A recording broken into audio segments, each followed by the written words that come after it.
Bagong dangerous maneuvers ng China na nagresulta sa banggaan dyan sa Ayungin Shoal. ADG, ano ang implikasyon nitong pagkilos ng China na ito? Well, Nina, nakakabahala ito, no? And tayo sa ating bansa, we condemn this event dahil ang nangyari po kasi dyan sa Ayungin Shoal kahapon ay yung dangerous maneuvers ng China ay nagdulot ng isang bagay na ayaw nating mangyari. At ito nga yung banggaan ng ating mga vessels at ng Chinese Maritime Militia, no? At nakakabahala ito kasi ito yung unang pagkakataon na nagkaroon ng banggaan sa tagal ng ating resupply mission sa Ayungin Shoal. Kaya po tayo ay we condemn this, no? This act done by the Chinese Coast Guard together with the Chinese Maritime Militia. At tayo rin po ay nagpapasalamat sa lahat ng bansa na nagbigay ng suporta, no? In particular, the United States, the European Union, as we mentioned, Canada, Japan, UK, Germany. Ang dami po mga bansa. Marami pong salamat mula sa National Task Force West Philippines kasi pinapalakas niyo po yung loob ng ating bansa na ituloy itong mga resupply missions na ito. Ang isa pang tanong dyan, ADG John, kung may nasaktan o may nasawi ba sa insidenteng ito dahil talagang nakapang-abot yung dalawang barko? Yes. Sa awa po ng Diyos, wala naman, no? Wala naman nasaktan sa ating mga tropa. Ngunit yung unay sa May 2 sustained some damage, no?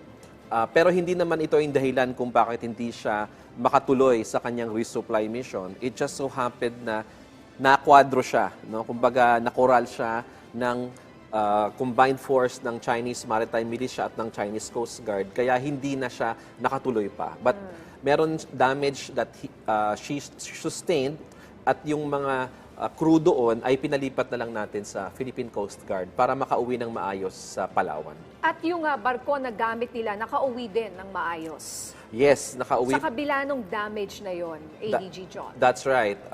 Parehong unay sa May 1 and 2 ay nakauwi na po sa Palawan.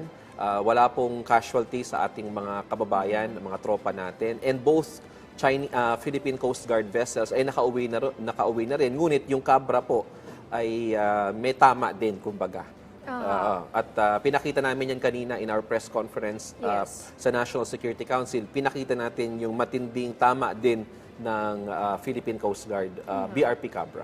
Pero yung isa sa mga vessel na yan ay nakatuloy, nakapag-resupply siya. If I understand, tama ba yun? That's right, that's Dalawa right. yun eh. Yung isa, yung binangga, hindi natuloy. Yes. Yung isa nakalusot. Nakalusot. Magaling pong magpagalaw, no? Magpatakbo ng barko yung unay sa May 1 at nakatuloy siya, na-offload niya yung kanyang mga kagamitan. So we consider the mission yesterday as a partial success, no? 50% success. Kasi nga, yung isa sa mga resupply boats natin ay nakarating sa Ayungin Shoal.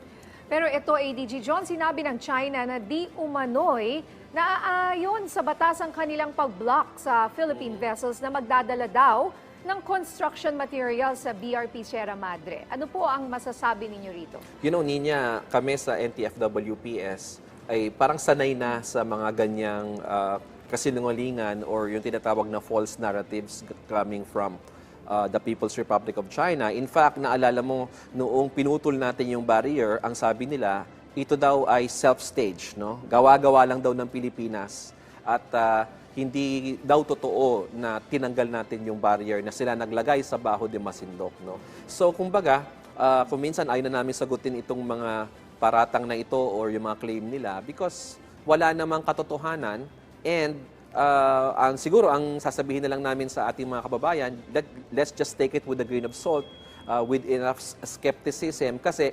maliwanag ho, no, na hindi totoo yung sinabi na yung unay sa May 1, unay sa May 2 pa daw ang bumangga sa Chinese Coast Guard. Maliwanag na pumapakaliwa, no, yung Chinese Coast Guard. Kaya nagkabanggaan yung dalawa.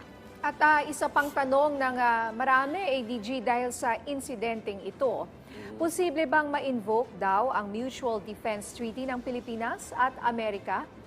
Well, sa tingin ko po, no, and this is my personal opinion, hindi natin kailangan i-invoke, no, ito. And even if we want to invoke it, hindi pa napapanahon because according to the Mutual Defense Treaty between the Philippines and the United States, we can only invoke the MDT in cases of an armed attack on a public vessel.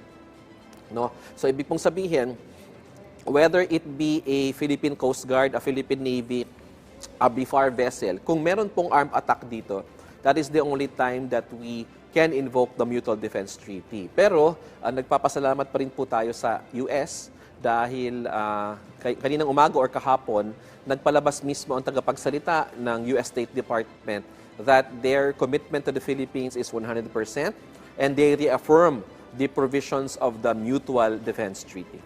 Okay, maraming salamat sa update na yan, ADG John ng National Security Council. Thank you, Nina.